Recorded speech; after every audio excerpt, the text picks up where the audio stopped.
É com alegria que podemos estar aqui novamente e ver muitos que há algum tempo não víamos aqui, né? Por motivos que todos nós sabemos. A pandemia, pela graça de Deus, está, como diz um jeito antigo, amainando, diminuindo. Essa semana, eu não sei você, mas a gente tem acompanhado as notícias, o irmão que está em casa também, que está nos assistindo, que acho que foi ontem, nós chegamos a 50% da população brasileira, 100 milhões de pessoas com a primeira dose, pelo menos. E estamos caminhando. E logo, na quarta-feira que vem, será o meu caso, eu vou tomar a segunda dose. E é possível que aqui, eu lembro que o Rubens, de vez em quando, ele pergunta, e eu vou perguntar aqui para vocês, quantos de vocês já tomaram as duas doses, pelo menos? As duas. Ok? Um bom grupo. Quem tomou pelo menos uma, igual eu? Estamos na fila aí.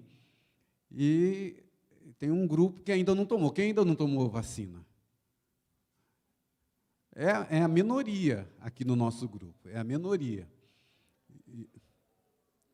Mas vai chegar a sua hora também. E talvez você que está em casa aí, meu irmão, também esteja num desses grupos aí, feliz, porque já recebeu as duas doses, ou recebeu a primeira, ou está aí, como os meus dois meninos lá em casa, que não saem para nada, estão aguardando aí, contando os dias. Essa semana, eu e a Joyce estávamos em casa, o meu mais velho, Josué, chegou e falou assim, com um sorriso no rosto, falou assim, pai, mãe, semana que vem. Eu falei, mas semana que vem o quê, filho? Aniversário do teu irmão? Dia dos pais? Não, pai, semana que vem. E ficou insistindo, a gente não pegava. A minha vacina. Era o dia da vacina, ele está ansioso para tomar a vacina.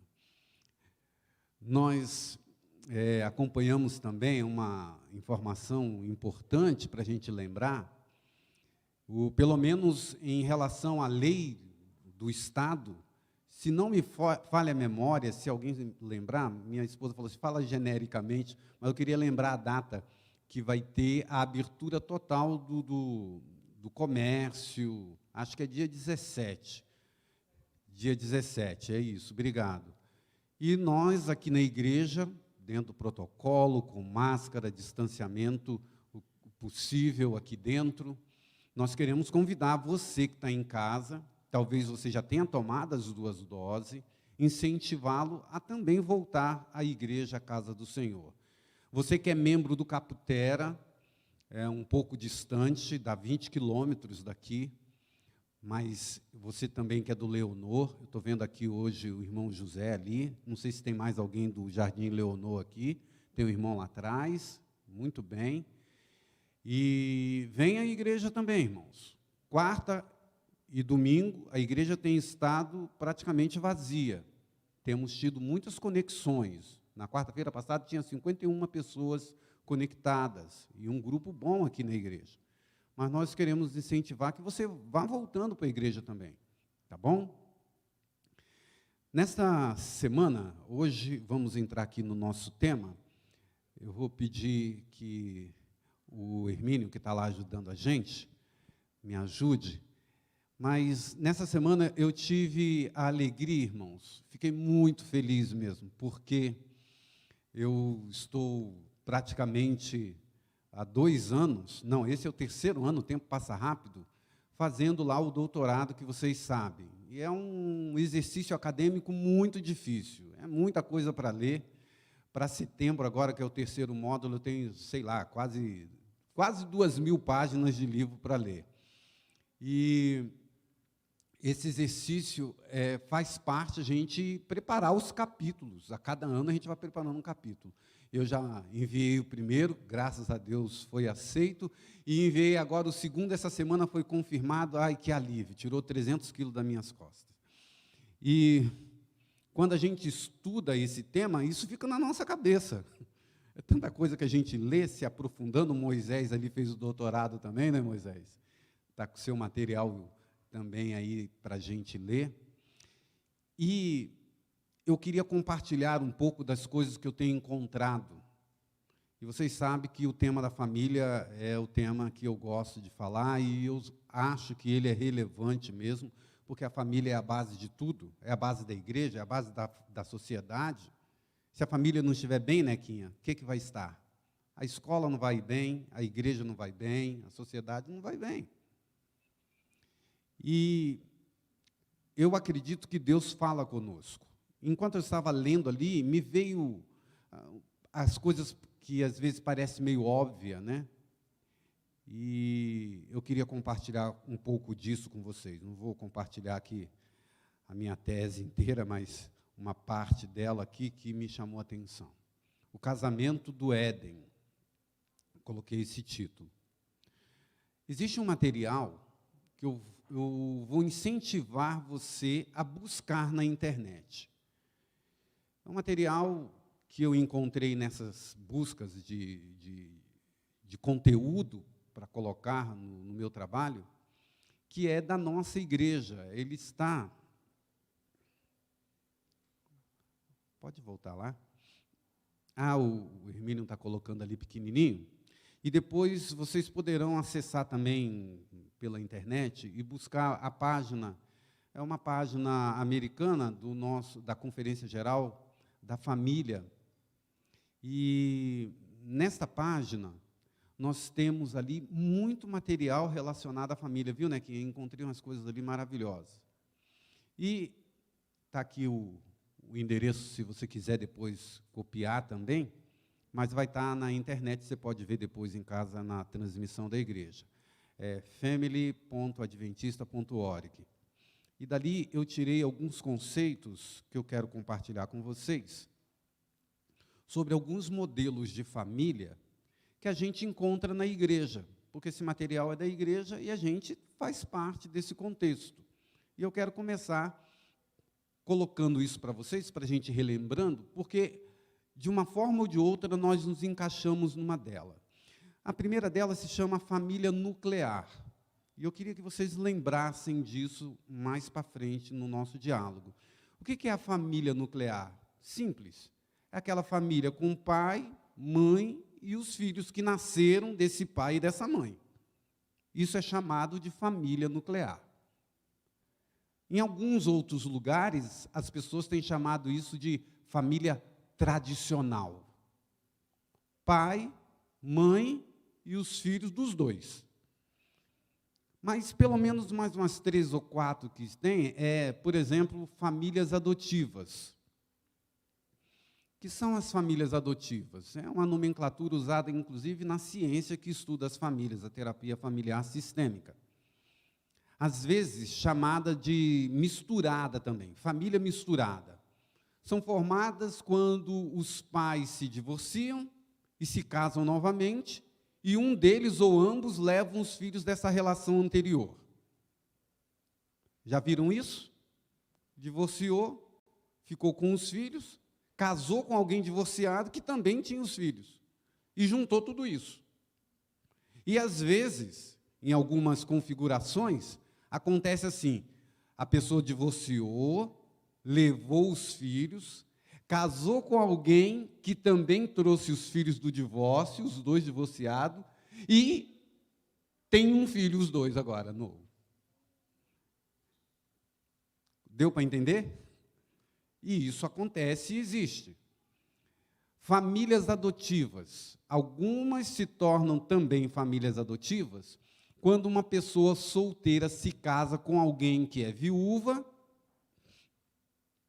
que é mãe, pai solteiro, divorciado, que tem seus filhos que não é dele. Ou seja, eu sou solteiro, caso com uma pessoa que é viúva, ou então ela é uma mãe solteira, mas eu não tenho filhos, e caso com ela.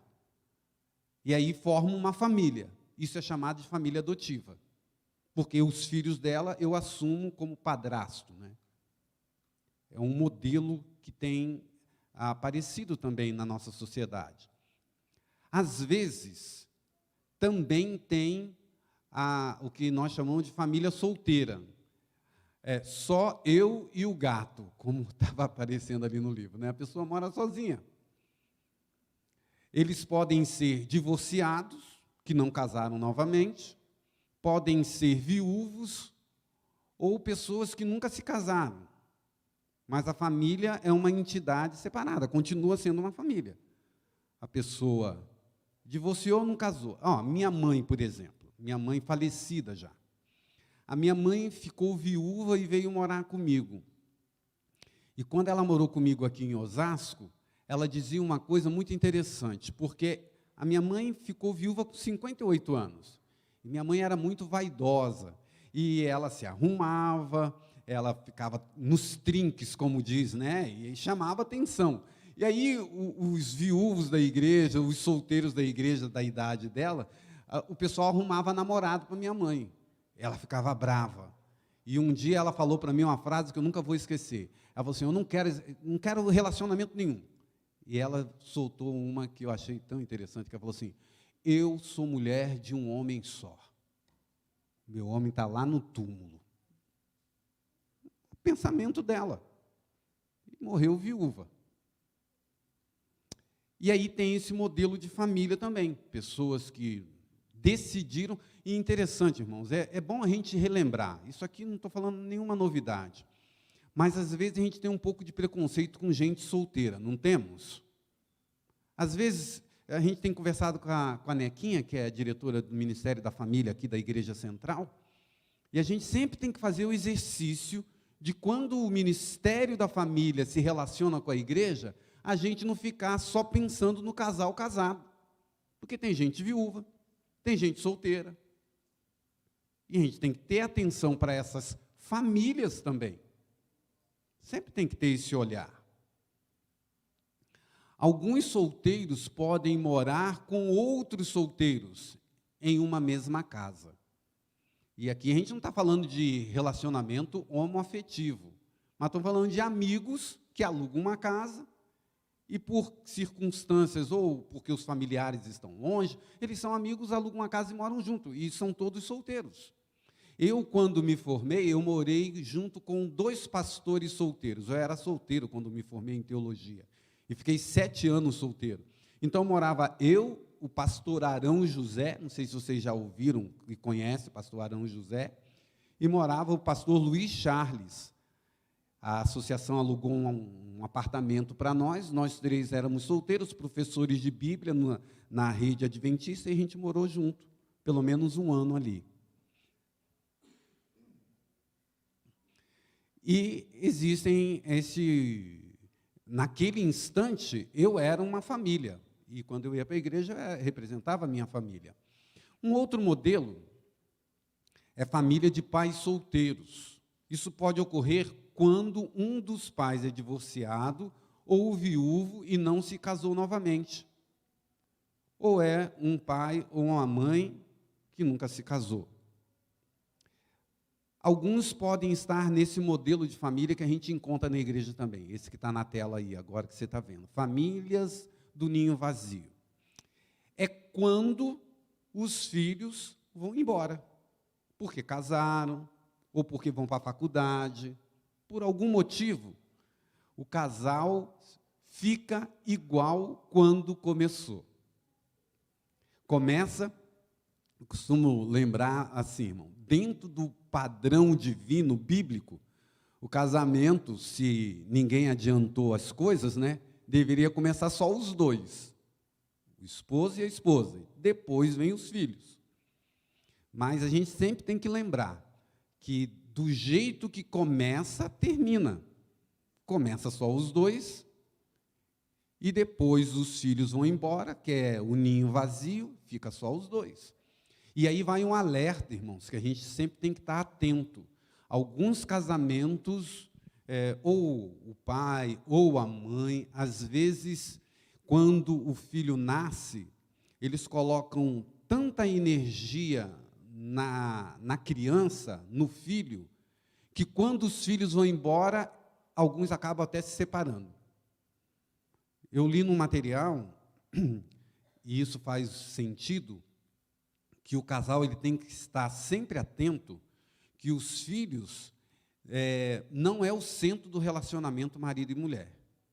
Eles vêm e depois vão, e o casal fica.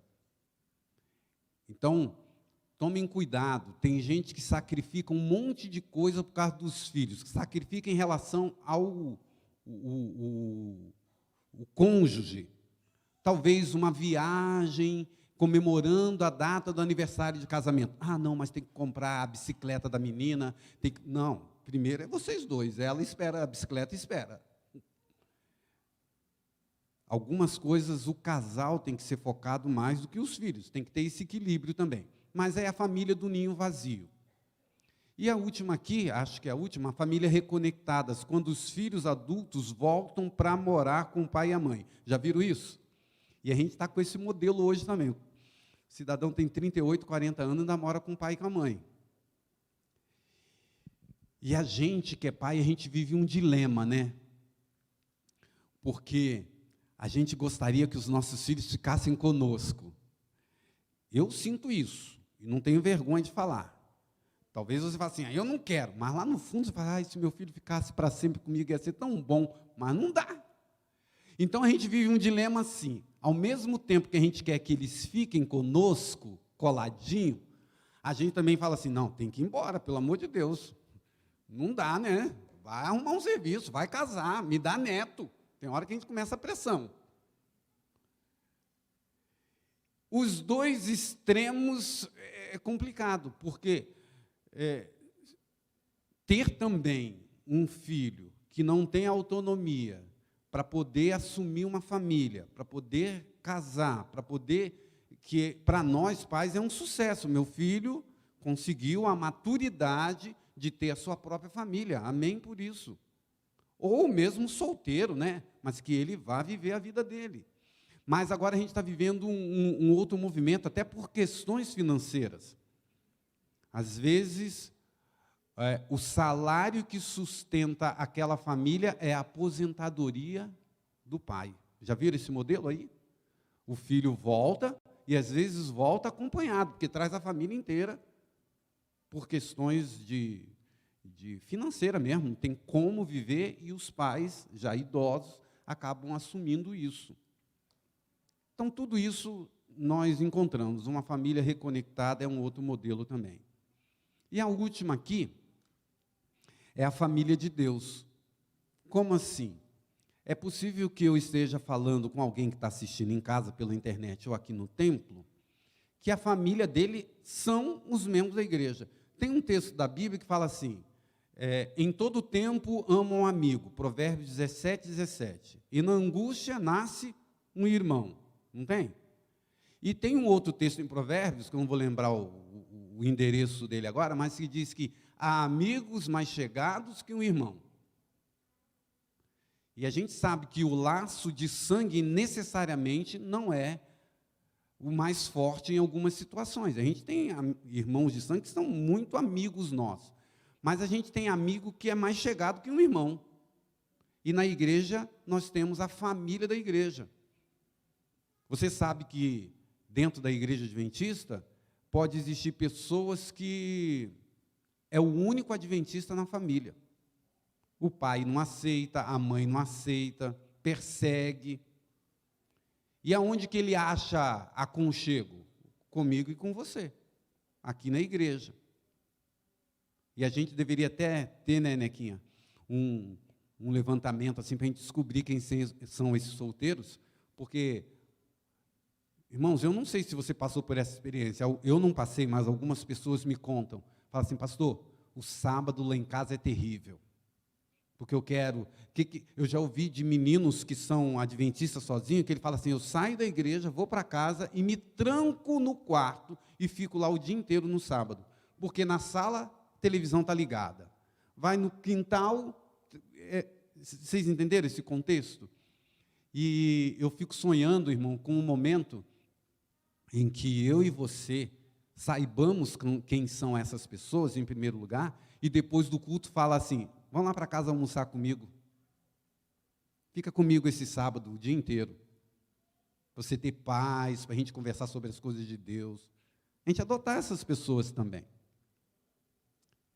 Bom, Lá na Bíblia, em Gênesis 2:24, tem esse texto que está na tela e que você pode olhar na sua Bíblia também. Ellen White, ela deu um título a esse texto. E o título que ela deu, a profetisa do Senhor, é A Lei do Matrimônio. O que é a lei do matrimônio? Vamos ler o texto. Muito conhecido. Por essa razão, o homem deixará pai e mãe e se unirá à sua mulher, e eles se tornarão o quê? Uma só carne. O que é esse texto aqui? É o resumo daquilo que nós chamamos de casamento. Agora, irmãos, quando você olha esse texto aqui, qual modelo de família a gente vê constituído por Deus lá no Éden? Desses vários que a gente viu aqui, leu, e outros que ainda existem, por exemplo, eu não coloquei nessa lista ali o que a sociedade hoje está chamando de família, de casamento homoafetivo. Um homem que casa com alguém que é do mesmo sexo e uma mulher que casa com alguém do mesmo sexo. São as famílias. E, às vezes, esse casamento ainda adota criança, né? Tá comum isso. Mas, irmãos, aqui está um modelo edênico que Deus criou. E isso é importante para a gente lembrar. Ellen White diz que esse modelo deveria durar até o fim dos tempos. Eu acho isso muito interessante. Maior Discurso de Cristo, página 63 e 64. Ao unir o Criador às mãos do santo par, ali em matrimônio, que é o texto de Gênesis 2:24, ele enunciou a lei do casamento para todos os filhos de Deus até o fim do tempo. Esse texto, para mim, no desenvolvimento do que eu estou escrevendo, ele é basilar. Por quê? Irmãos, aqui tem uma verdade que a gente não pode esquecer. Primeiro, nesse texto, Gênesis 2:24, está o originador do casamento, foi Deus. Deus criou o casamento, saiu da mente dele. Outra coisa, o casamento é para quem? Só para o casamento do modelo do Éden, pai, mãe, filhos. Esse é o modelo edênico, que a gente chama de tradicional, mas esse é o que está lá no Éden. Agora, Ellen White diz o seguinte, esse modelo é para todos os filhos de Adão. Quem são os filhos de Adão? São só os adventistas do sétimo dia? Quem são os filhos de Adão? Toda a humanidade, justo e ímpio, crente e não crente. Este é o modelo de Deus para todo filho de Adão. Por quanto tempo? É até o século passado, quando entra na pós-modernidade, as coisas mudaram, a cultura mudou, então aquele modelo lá do Éden não precisa mais. A profetisa do Senhor diz, todos os filhos de Adão até o fim dos tempos. Então não mudou, irmãos. Não mudou. A ideia de Deus para o casamento continua igualzinho Gênesis 2:24. Deixará pai e mãe, se unirá a uma mulher e serão uma só carne. Esse é o modelo até o fim dos tempos. Existem alguns documentos da Igreja Adventista que falam oficialmente do que a igreja acredita sobre determinados assuntos. E sobre casamento está escrito assim, ó. Esse é o posicionamento oficial da Igreja Adventista. Ideal divino para o casamento. O matrimônio foi divinamente instituído no Éden e confirmado por Jesus, lá no Novo Testamento, para ser monogâmico, heterossexual, uma união vitalícia. Uma união vitalícia de amor, companheirismo entre um homem e uma mulher. Isso é o que a Igreja Adventista acredita sobre casamento. E eu queria que você pensasse, eu deixei aqui em negrito, essas palavras: monogâmico, heterossexual, vitalícia. Monogâmico, hétero e para sempre. Quanto tempo o casamento deve durar? Até que o feijão queimado os separe. Não existe isso na Bíblia. É união vitalícia. Agora, nós também não defendemos, irmãos, a ideia de uma pessoa que vive embaixo de um teto com violência, feminicídio, porque a ideia que a igreja acredita, segundo os princípios bíblicos, eu deixei ali sublinhado, uma união vitalícia de quê? Amor e companheirismo. Eu não defendo a ideia que você tem que ficar casado para sempre, aonde você está recebendo até ameaças de morte. Não é isso que Deus está dizendo. Mas, por outro lado, irmãos, a gente tem que colocar na cabeça desses jovens solteiros que estão aqui, que o plano de Deus para o casamento não mudou. É até que a morte os separe.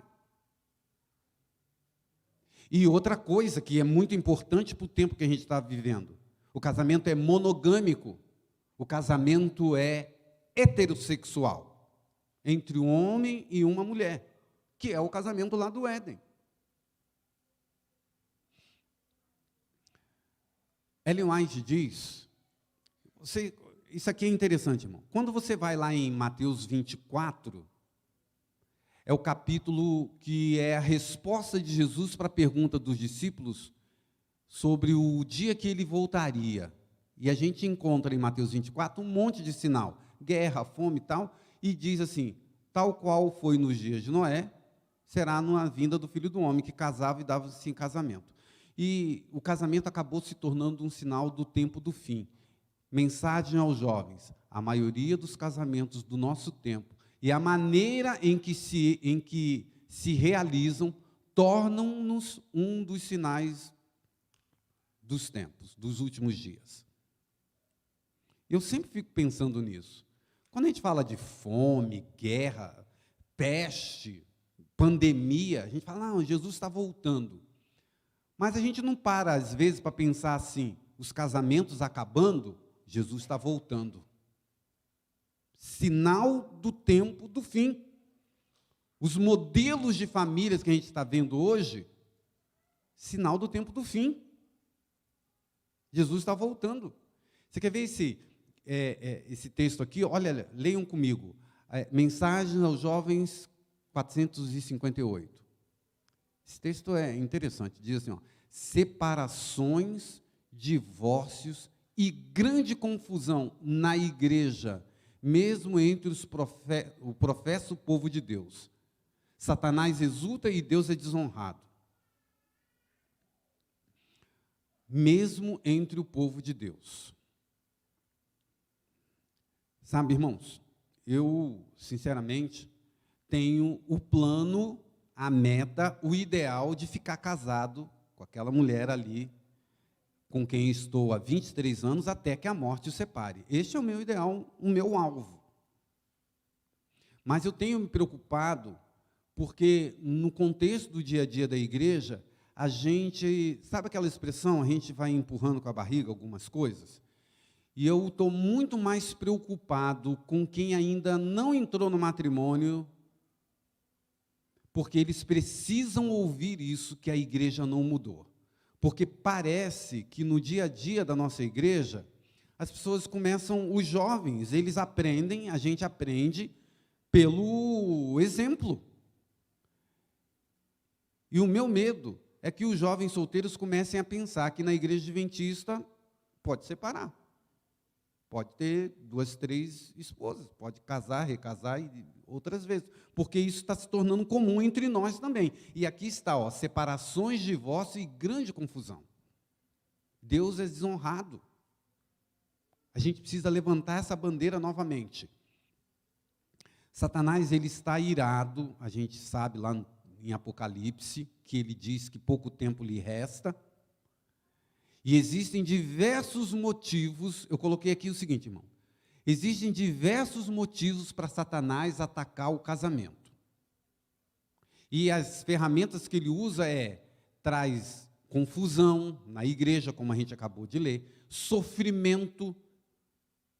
Se você for na internet, irmãos, e achar alguns materiais sérios, pesquisas de família, você vai ver como que um divórcio destrói a pessoa e quem com ele convive. É muito sofrimento.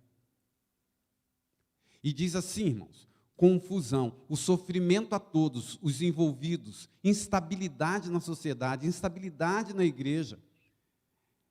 Tudo isso a gente sabe, afeta a saúde física do pai, da mãe e da criança que perdeu ali aquele convívio familiar. Muita confusão, irmãos, o divórcio traz.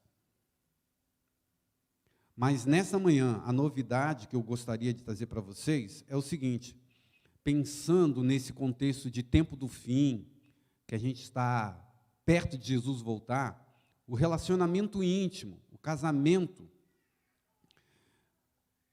ele, de uma maneira pensada por Deus, a propósito, não foi sem querer, Deus pensou nisso.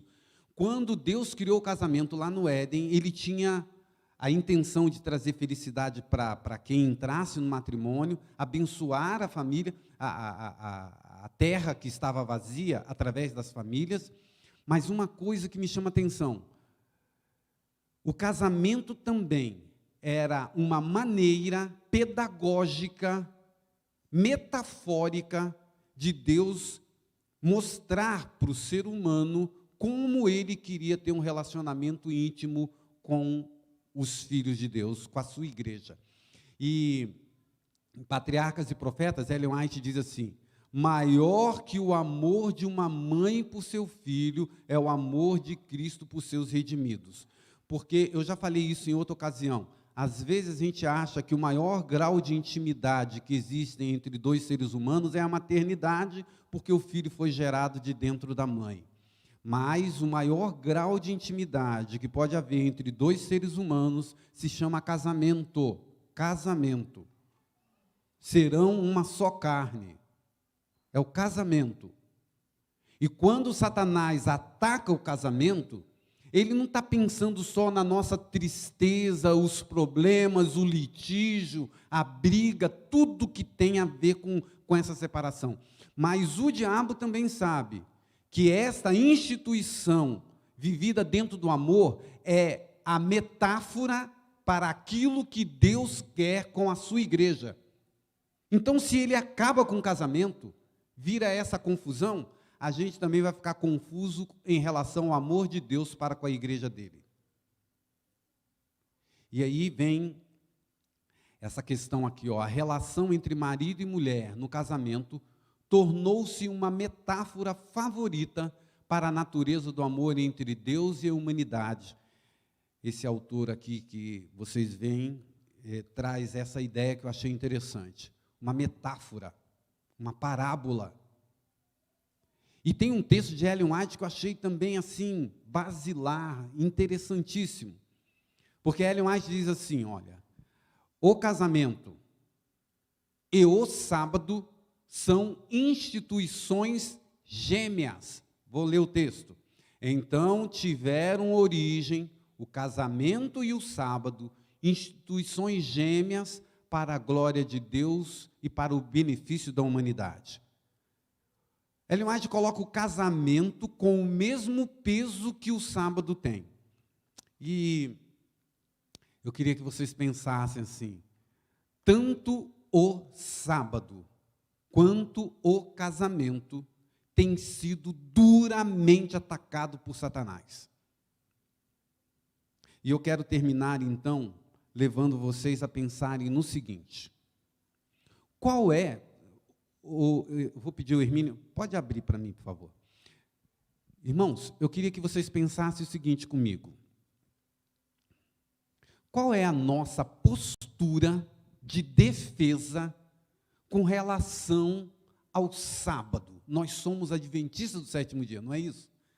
A gente, quando vai fazer estudo bíblico, a gente fala assim, a mudança do falso sábado, quando o homem, Satanás, atacou ali e mudou, introduzindo o domingo, e a gente defende o sábado, a gente guarda o sábado. Mas eu queria que você pensasse o seguinte nessa manhã, é isso que eu queria que você levasse para casa hoje no seu coração. Se o sábado é uma instituição gêmea do casamento, qual deveria ser a nossa postura como igreja em defesa do casamento? Mesmo peso que a gente defende o sábado, a gente deveria defender o casamento. Porque, tal qual o sábado, também é uma metáfora para o descanso que o povo de Deus vai ter quando for para o céu, e a gente aguarda esse descanso, e a gente fala que vai ser o sábado eterno no céu, uma metáfora. O casamento também está apontando para aquilo que Jesus fará quando ele voltar aqui a esta terra e vir buscar a sua noiva, lá do Apocalipse. Que a gente não destrua essa imagem, irmãos.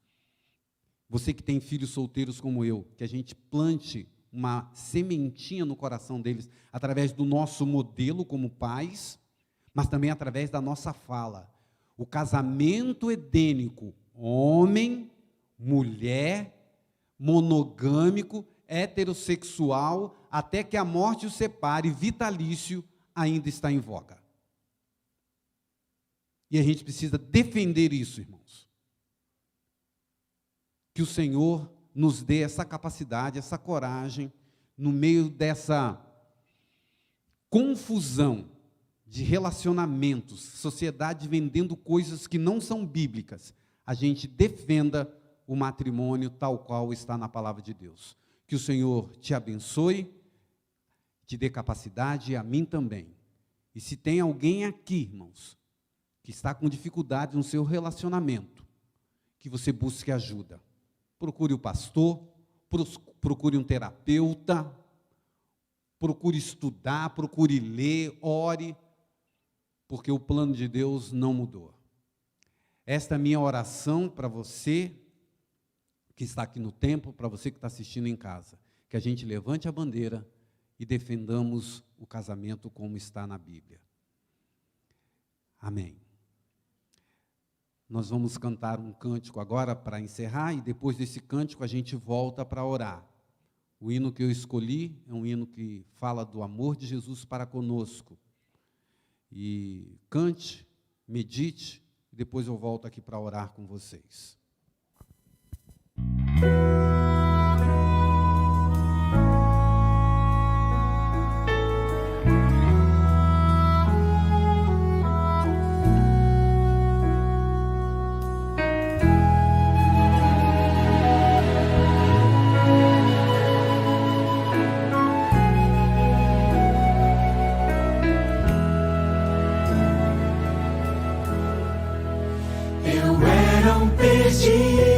Jesus me encontrou. Eu era escravo e me libertou. Eu sou tão indigno, tão vil pecador. Jesus me cobriu com seu manto de amor. Eu sou tão pequeno, tu és o Senhor. Eu sou criatura, tu és criador. Tua mão me ampara, me livra do mal. Teu toque restaura, traz cura real.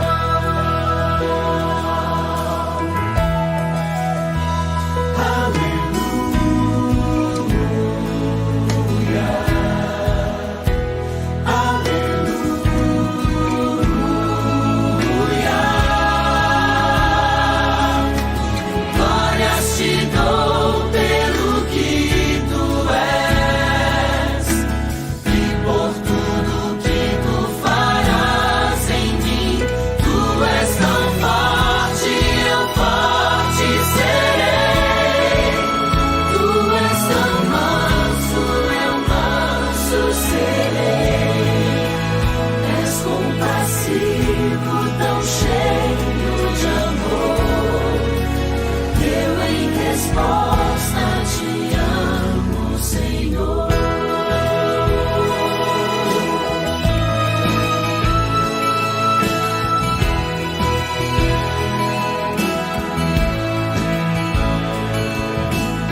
sozinho, Jesus me acolheu.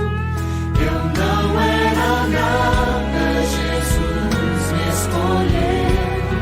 Sua graça alcançou-me na hora fatal. Seu braço arrancou-me das garras do mal. Não mereço nada e tudo me deu. A paz que faltava já me concedeu.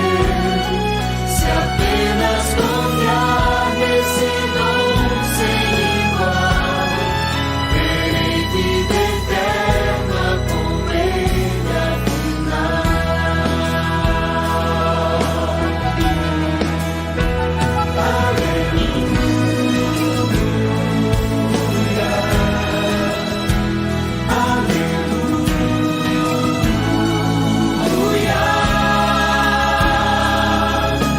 Glórias te dou pelo que tu és, e por tudo que tu farás em mim. Tu és tão forte, eu forte serei. Tu és tão manso, eu manso serei. És compassivo, tão cheio de amor.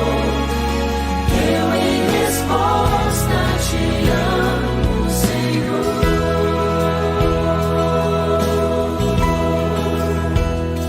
Te amo,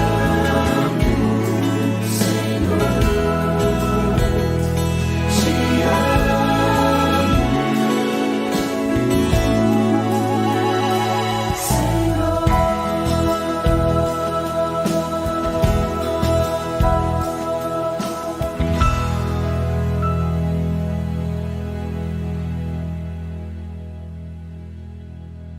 Vamos orar. Senhor, este hino retrata tudo o que nós sentimos por Ti.